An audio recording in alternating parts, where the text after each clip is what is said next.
வணக்கம்.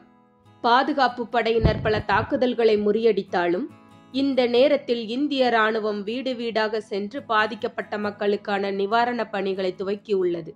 மருந்துகள், குழந்தைகள் உணவுப் பொருட்கள் போன்றவை ஒவ்வொரு குடும்பத்திற்கும் நேரடியாக வழங்கப்படுகின்றது. இந்திய ராணுவத்தின் மனிதநேய முயற்சிக்கு பாராட்டுக்கள் குவிந்து வருகின்றன. பாகிஸ்தான் ராணுவத்தின் தாக்குதலினால் எங்கள் வீடுகள் சேதமடைந்தன.